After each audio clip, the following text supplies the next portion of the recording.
Because music, as an art form, is essentially playful. We say you play the piano. You don't work the piano.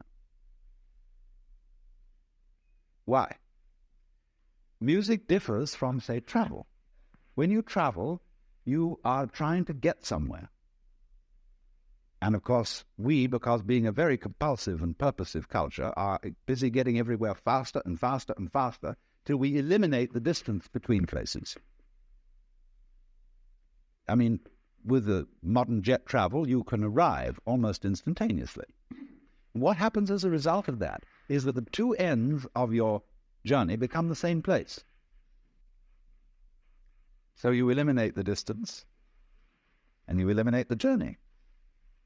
Because the fun of the journey is to travel, not to obliterate traveling. So then, in music, though, one doesn't make the end of a composition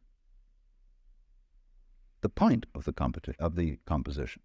If that were so, the best conductors would be those who played fastest. And there would be composers who wrote only finales. People go to concert just to hear one crashing chord, because that's the end. Same way in dancing. You don't aim at a particular spot in the room. That's where you should arrive. The whole point of the dancing is the dance. Now, but we don't see that as something brought by our education into our everyday conduct. We've got a system of schooling which gives a completely different impression. It's all graded. And what we do is we put the child into the corridor of this grade system with a kind of, come on, kitty, kitty, kitty. And yeah, you go to kindergarten, you know, and that's a great thing because when you finish that, you'll get into first grade. And then, come on, first grade leads to second grade and so on. And then you get out of grade school and you go to high school and it's revving up. The thing is coming. Then you're going to go to college. And by Jove, then you get into graduate school. And when you're through with graduate school, you go out to join the world. And then you get into some racket where you're selling insurance.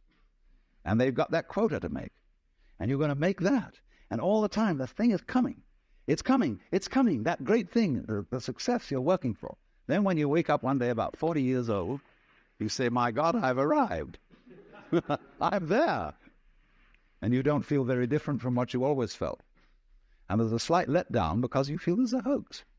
And there was a hoax, a dreadful hoax. They made you miss everything by expectation. Look at the people who live to retire and put those savings away. And then when they're 65, they don't have any energy left. They're more or less impotent. And they go and rot in an old people's senior citizens community. Because we've simply cheated ourselves the whole way down the line. We thought of life by analogy with a journey, with a pilgrimage, which had a serious purpose at the end. And the thing was to get to that end. Success or whatever it is, or maybe heaven after you're dead. But we missed the point the whole way along. It was a musical thing, and you were supposed to sing or to dance while the music was being played. So then, this is, as I said, my basic metaphysical assumption, which I won't conceal from you, that existence is musical in nature.